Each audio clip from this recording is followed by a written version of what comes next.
আমি বাসা থেকে একবারে বের হয়ে গেছি। মানে কি বলছো? হ্যাঁ, ঠিকই বলছি।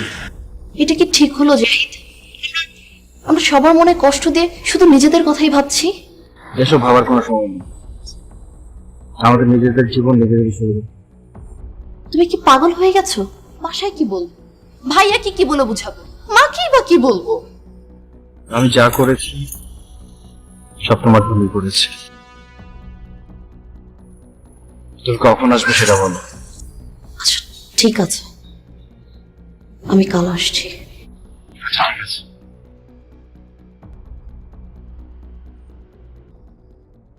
হ্যালো, হ্যাঁ রনি, তুই কই? আমি তো বাসায় আছি। আচ্ছা বাসায় থাক, আমি একটু আসছি এখন। আসবি? ঠিক আছে, আয়, আমি বাসায় আছি। ওকে।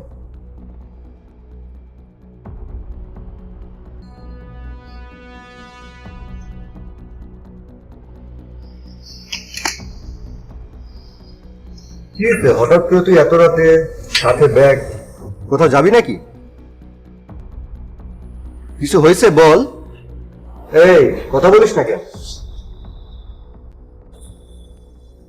বাবা আমাকে বাসা থেকে বের করে দিয়েছেন। বাবা আমার সাথে বের করে দিয়েছে কেন? বাবা আমার আর রূপার সম্পর্কটা কোনোভাবে মানতে পারছেন না। তারপর? রূপার বড় ভাইয়ের সাথে বাবার একটা প্রবলেম চলছিল। বাবা এটা কোনোভাবে মানতে পারছে না। অনেক বোঝানোর চেষ্টা করেছি। আমাকে বলেছে হয় রূপা না হয় ফ্যামিলি। আমি বলেছি আমি রূপাকে ছাড়তে পারবো না। রূপাকে ফোন করেছিলাম আমি। রূপা কালকে আসবে, তারপর আমরা বিয়ে করব। তুই কি সিরিয়াসলি বলছিস তুই বিয়ে করবি রূপাকে? হ্যাঁ, তবে বিয়ের পর কি করব, কোথায় যাব কিছু জানি না। তাহলে তো ভাবার বিষয় হয়ে গেল। আচ্ছা, আমার একটা চাচার বাসা খালি আছে, সেখানে না হয় কিছুদিন তুই থাকতে পারবি। ঠিক আছে, আমি দেখছি, চল রুমে চল। রাখ।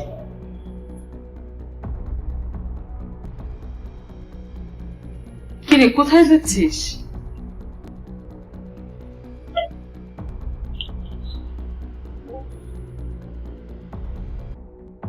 মা, আমি জাহিদের কাছে যাচ্ছি। আমাদের ফ্যামিলি স্ট্যাটাস বাস ভাইয়ার কারণে ওর বাবা আমাদের সম্পর্কটাকে মেনে নেয়নি। শুধু তাই নয় মা, কালকে ওকে বাসা থেকে পর্যন্ত বের করে দিয়েছে। মা, জাহিদ আমার কারণে ওর সব কিছু ছেড়ে চলে গেছে। মা, আমি ওর সাথে চিট করতে পারি না। তাই মা, আমি ওর কাছে যাচ্ছি। আমার জন্য দোয়া করো।